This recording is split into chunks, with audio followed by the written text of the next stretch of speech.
Mulai dari kue tradisional sampai kue yang modern, semuanya ada di sini.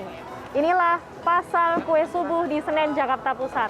Dan sesuai dengan namanya, pasar ini menjual 1001 jenis macam kue.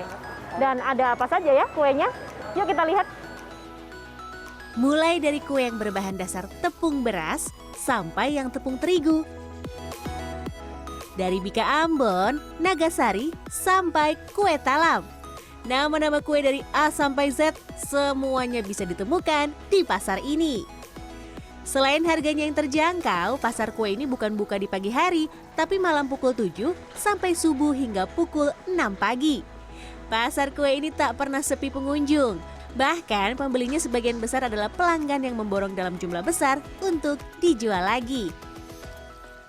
Iya, buat dijual lagi nanti di rumah sakit di Bekasi sih, di kantinnya. Ibu kenapa kok milihnya beli-beli kue di sini? Murah sih, murah terus enak juga. Dalam sehari, pedagang kue rata-rata menjajakan 1.000 sampai 2.000 kue per hari. Jumlah ini sudah jauh menurun di masa pandemi.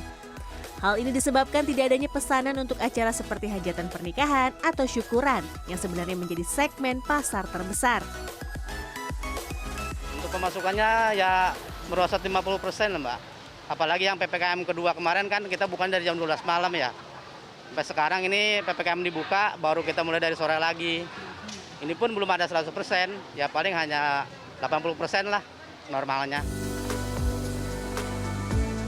Namun dengan semakin menurunnya level PPKM dan diperbolehkannya aktivitas skala besar masyarakat, ada secerca harapan bagi para pedagang untuk bangkit kembali. Terlebih para pedagang ini sebagian adalah pemain lama yang telah bertahan lebih dari 30 tahun.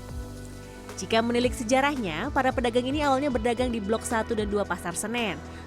Kemudian mereka berpindah ke lokasi yang sekarang di Blok 4 karena adanya kebakaran pada 2017 silam.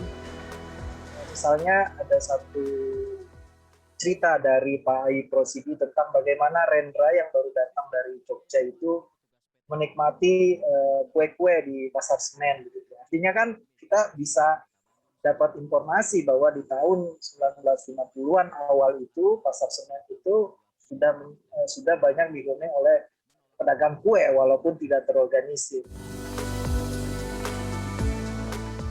JJ Rizal juga menambahkan pasar kue subuh Senen tidak hanya sekedar aktivitas jual beli, tetapi fenomena kebudayaan perkotaan dari masyarakat kelas menengah ke bawah. Orang-orang tidak lagi ditanya asalnya dari mana, punya duit berapa, begitu. Beli untuk 2-3 potong kue maupun 3-4 dus kue atau kardus kue atau bahkan kontainer gitu, itu tidak ditanya. Itu kan menurut saya sebuah ruang yang langka yang justru menurut saya pemerintah harus lebih aware gitu ya terhadap peristiwa kebudayaan seperti pasar kue subuh. Potret pasar kue subuh Senen dengan ribuan jenis kue dari seluruh penjuru Nusantara memang menjadi daya tarik tersendiri. Tak heran kalau pasar ini bisa bertahan lebih dari 30 tahun.